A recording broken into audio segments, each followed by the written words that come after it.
एक समय की बात है जब लोगों के घरों में बिजलियां नहीं रहती थी। ऐसे में एक गांव था मंदराचल। दो चोर रात का समय देखकर चोरी की फिराक में थे। इन दोनों ने पहले ही कई चोरियां कर रखी थी और अब दूसरी चोरियों में लगे थे। अरे रंगा, क्या हाथ लग गया है आज? जरा देखना तो। सब देख लिया है मैंने, आज बहुत माल हाथ लगा है, पर थोड़ा और होता तो। अब भी मन नहीं भरा इतना चुराने के बाद? क्यों, तुम्हारा मन भर गया क्या? मन तो मेरा भी नहीं भरा। न जाने कब से सोच रहा था कि तुम कहो तो कहीं और भी हाथ मारे। आओ चलो तब साफ कर दे कोई और घर। चलो कोई बड़ा बकरा पकड़ते हैं। ये तो मुखिया का घर लगता है। हाँ, उन्हीं का घर है और इनसे मालदार इस पूरे गांव में और कोई नहीं है। सही कह रहे हो। चलो यहीं कहीं तिजोरी होनी चाहिए उनकी। तार तैयार करके रखो तिजोरी खोलने के लिए। हाँ, सब तैयार है। वो रही तिजोरी, वहां देखो। वो लोग तिजोरी के पास जाते हैं। रंगा उस तिजोरी को खोलने लगता है। अरे और कितना समय लगेगा, अभी तक नहीं खुला। अरे भैया, तिजोरी है, जूते का फीता नहीं, जो खींचा तो खुल गया। सब्र करो। हाँ हाँ ठीक है ठीक है। तभी तिजोरी खुल जाती है और रंगा मुस्कुराकर दरवाजा खोलता है। वाह, मान गए गुरु। जरा देखो तो, जेवर पैसे सब पड़े हैं यहाँ। हाँ भर लो, सब भर लो। एक नोट छोड़ना बस, ताकि मुखिया के काम आ जाए। श्श, धीरे, अब चलो। वो दोनों वहाँ से सारे पैसे भरकर निकल जाते हैं। अगली सुबह होती है और मुखिया उठकर तिजोरी वाले कमरे में जाते हैं तो देखते हैं कि तिजोरी खुली है। अरे भाग्यवान, ये तिजोरी तुमने खोली थी क्या? नहीं, मैंने कोई तिजोरी नहीं खोली है, आप ही बंद करना भूल गए होंगे। प्रधान रुक्मणी की बात सुनकर तुरंत तिजोरी देखने चला गया। हे प्रभु, ये क्या हुआ? सारा पैसा सोना सब गायब हो गया। प्रधान की आवाज सुनकर रुक्मणी उस कमरे में भागी चली गई। कहाँ गए सारे पैसे? हे भगवान, ये क्या बला आ गई? अब हम लोग क्या करेंगे रुक्मणी? मेरे पूरे जीवन की कमाई बस एक रात में गायब। अजी, आप प्रधान हैं, आप ही कुछ करिए। पूरे गांव में इतने दिनों से चोरी हो रही है, लेकिन आपने अब तक इस समस्या का समाधान नहीं निकाला और अब देखिए हमारे ही घर में चोरी हो गई। मैं मानता हूँ कि समाधान ढूंढने में समय लग रहा है, पर कोशिश नहीं कर रहा क्या? मैं जा रहा हूँ पंचायत बुलाने। इसका कुछ तो करना ही होगा। जाइए और जल्दी से कुछ करिए, यहाँ पर खड़े मत रहिए। प्रधान वहाँ से निकल जाता है और कुछ घंटों बाद गांव की पंचायत एक पेड़ के नीचे लग जाती है। सभी लोग खड़े थे। कल रात मेरे घर में चोरी हुई है। तिजोरी से सारे पैसे लेकर वो चोर भाग गए हैं। मेरे घर में भी चोरी हुई है, कोई पहली चोरी नहीं है। ऐसी कितनी चोरियां हुई पर पंचायत तो नहीं बैठी। हाँ, बस इतना कह दिया कि रात तो आएगी ही, तो अंधेरे का क्या कर सकते हैं। ये कहकर लोगों को रफा दफा कर दिया। अब जब खुद पर बीती है तो यहाँ आए हैं पंचायत बिठाने। चलो भाई, घर चलो। हाँ चलो, आखिर रात तो आएगी ही। अब इन्हें भी पता चले कि चोरी हो जाती है तो कैसा लगता है। इन्हें लगा कि हम छोटे लोगों के पैसे हैं, लेकिन वो भी हमारे लिए उतने ही जरूरी हैं जितना इनके लिए इनकी तिजोरी के पैसे। जब रात का कुछ कर पाना तब पंचायत बुलाना। अब प्रधान को उनकी ही बातें याद दिलाकर लच्छू और गांव वाले वहां से निकल पड़े।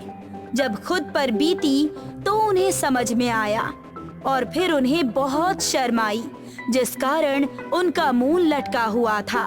प्रधान वहां से निकलकर अपने खेतों की ओर बढ़ गए। मेरी ही गलती है, लोग सही कह रहे हैं। प्रधान तो बन गया, लेकिन गांव के लोगों की दिक्कतों को समझ नहीं पाया और टालता रहा। पर अब पछतावे क्या होत है जब चिड़िया चुग गई खेत। पर अब समाधान करूं भी तो कैसे करूं? तभी प्रधान को खेत के एक बिल में कुछ चमकता दिखाई दिया। ये इस गड्ढे में क्या चमक रहा है?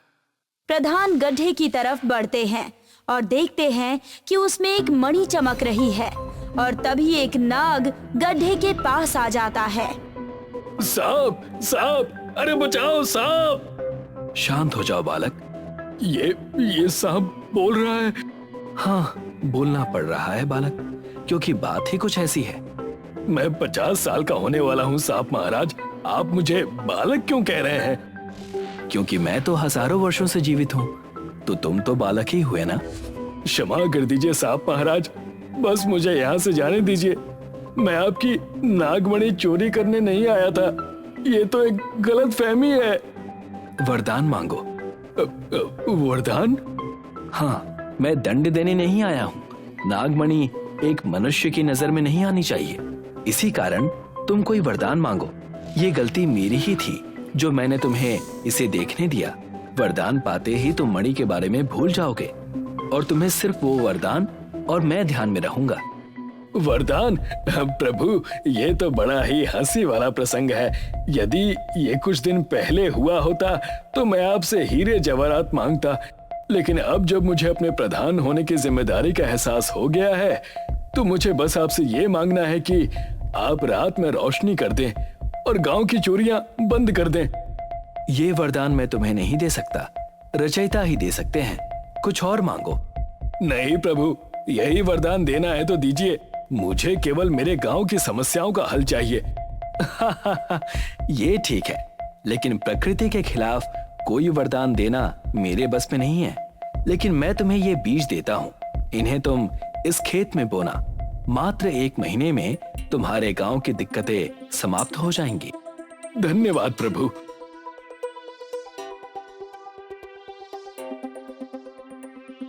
प्रधान बड़ी ही खुशी से गांव लौटकर फिर एक पंचायत बुलाते हैं। अरे क्या बात है, इतनी जल्दी रात में दिन करने का मार्ग ढूंढ लिया क्या प्रधान जी? अभी तो बस कुछ ही घंटे हुए हैं। अगर यही बात वापस करनी है तो अभी बता दीजिए ताकि हम चले जाएं। नहीं नहीं, रुको, मेरी बात तो सुनो। कहिए। मैंने मार्ग ढूंढ लिया है। प्रधान उन सबको सारी बातें बताते हैं। पर उन बीजों को छिड़कने से हमारी रात की समस्या कैसे हल होगी? ये तो हमें कल खेत में जाकर ही पता चलेगा। मैं आग्रह करता हूँ कि कल कृपया मेरे खेत में जरूर आइएगा। सच कहूँ तो मुझे आपकी बात पर भरोसा नहीं हुआ, पर फिर भी कल आकर देखते हैं प्रधान जी, आखिर आपकी बात सच है या नहीं।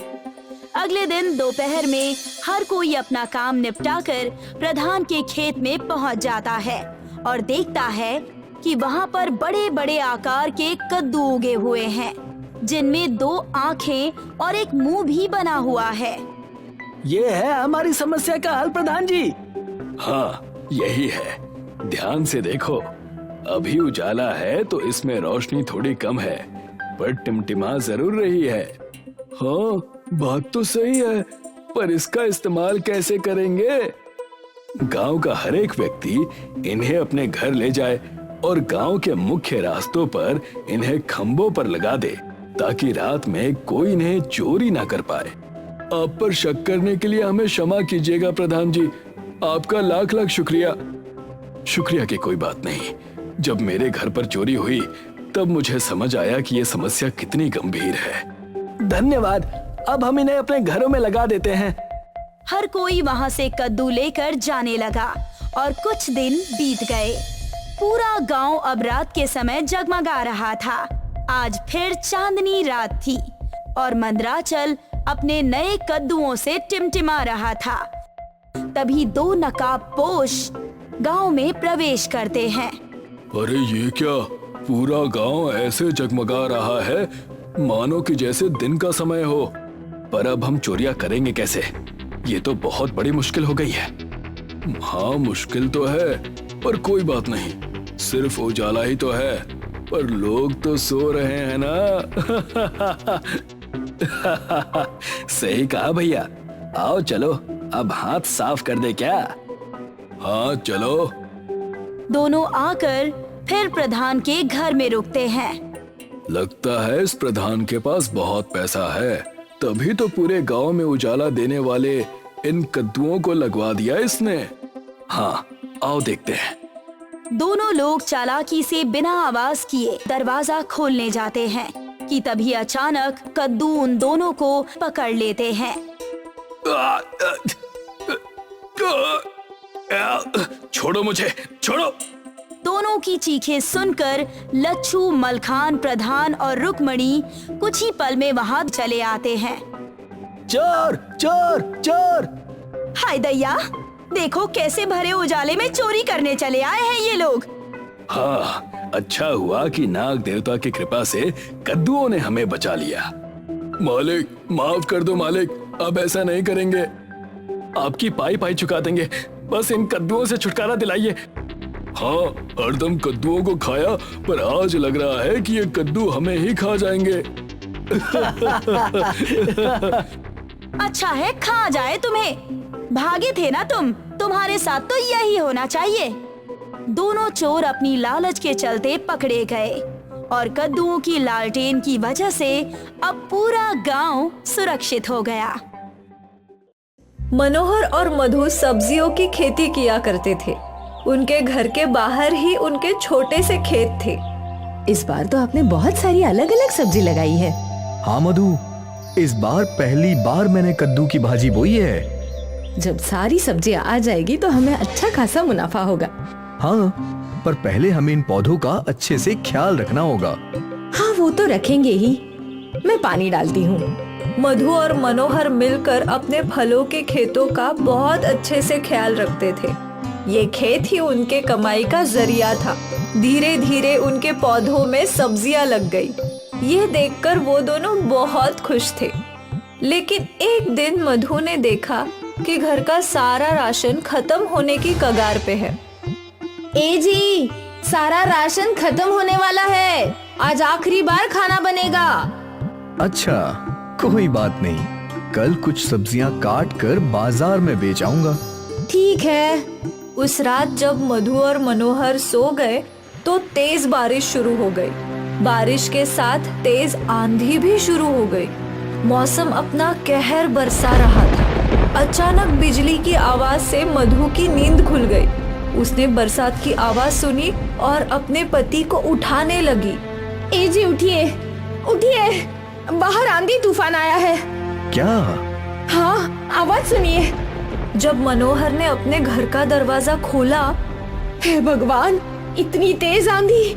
मधु, सारे पौधे उखड़ चुके हैं। हे राम, आप पहले अंदर आइए। मनोहर घर के अंदर आया और उसने दरवाजा बंद कर लिया। हे राम, अब हमारा क्या होगा? घर में तो राशन भी नहीं है, अब हमें भूखा रहना होगा। हे भगवान, तूने मेरी सारी मेहनत बेकार कर दी। अब मैं क्या करूं? क्या होगा? रो मत मधु, कुछ ना कुछ जरूर होगा, पर हमें भूखे मरने की नौबत नहीं आएगी। मौसम की मार से उनके सारे पौधे खराब हो चुके होंगे, ये सोचकर दोनों परेशान थे। खैर, सुबह हुई और मौसम का कहर रुक गया। आंधियां बंद हो गई और बारिश भी। मधु और मनोहर अपने खेत में आए। यहाँ तो सब कुछ इतर बितर हो चुका है, सिवाय इस कद्दू के। उनकी आंखों के सामने एक बड़ा सा कद्दू चमक रहा था। मैं सोच रही हूँ इसे बेचकर ज्यादा पैसे तो नहीं मिलेंगे, क्यों ना हम इसे घर में ही रखें। कम से कम इसकी सब्जी बनाकर कुछ दिन हम दोनों का पेट तो भर सकता है ना। हाँ, ये अच्छा होगा। चलो इसे अंदर ले चलते हैं। मनोहर ने उस बड़े से कद्दू को उठा लिया और दोनों घर के अंदर चले गए। मनोहर ने कद्दू को रसोई में रख दिया। मुझे चाकू दो। मधु ने मनोहर को चाकू दिया और जैसे ही मनोहर ने उस बड़े से कद्दू को चीरा तो उसमें से एक बच्चे के रोने की आवाज आने लगी।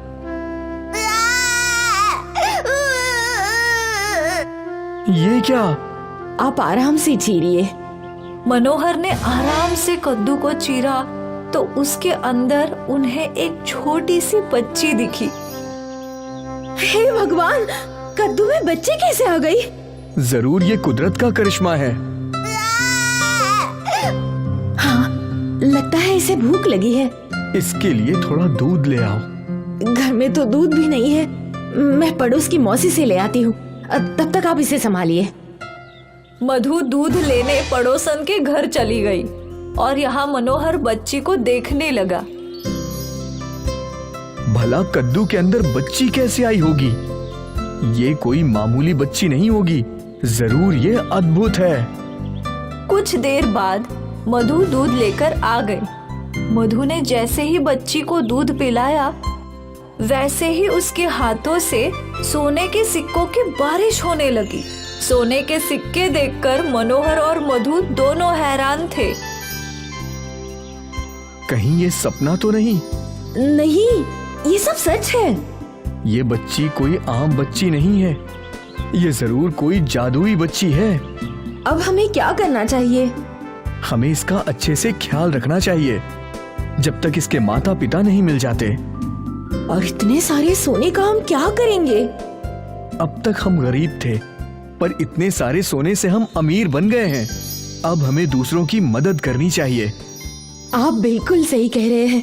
गरीबी की तकलीफ क्या है वो हमने भी तो झेली है। मधु और मनोहर ने बच्ची का बहुत अच्छे से ख्याल रखा। सोना बेचकर मिले हुए पैसों से दोनों ने गरीबों की मदद करना शुरू किया। वो लोग रोज गरीबों में खाना बांटा करते थे। भगवान तुम्हारा हमेशा भला करे। शुक्रिया भाई। धन्यवाद भाई। मधु और मनोहर लोगों की मदद करके बहुत खुश थे। एक रात की बात है, दोनों बातचीत कर रहे थे और तभी उनके घर के बाहर एक चोर इनके सोने का इंतजार कर रहा था। कुछ दिनों पहले तक हमारे खाने का ठिकाना नहीं था, अब हम गरीबों को खाना खिला रहे हैं। अरे ये सब अद्भुत जादुई बच्ची की वजह से है। जब भी इसे दूध पिलाओ तो इसके हाथों से सोने की बारिश होने लगती है। ये बात उस चोर ने सुन ली। ये बात तो है, ये छोटी बच्ची जादुई है। अगर ये बच्ची मुझे मिल जाए तो मुझे जिंदगी में चोरी करने की जरूरत ही नहीं पड़ेगी। सोना चोरी करने से अच्छा है मैं इस बच्ची को ही चुरा लूं। चोर घर के बाहर ही बैठा रहा और इंतजार करने लगा कि कब मधु और मनोहर सोएंगे। और कुछ देर बाद वो लोग सो गए।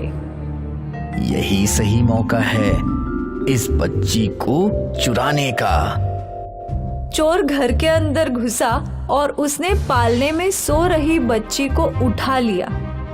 पर जैसे ही उसने बच्ची को उठाया वो हैरान हो गया। ये अचानक से इसका वजन क्यों बढ़ता जा रहा है? अरे रे, क्या खिलाया है इस बच्ची को?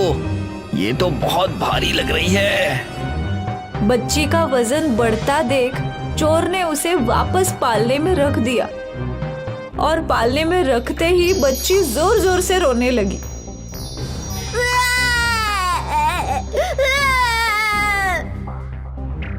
बच्ची के रोने की आवाज सुनकर मधु और मनोहर भी उठ गए।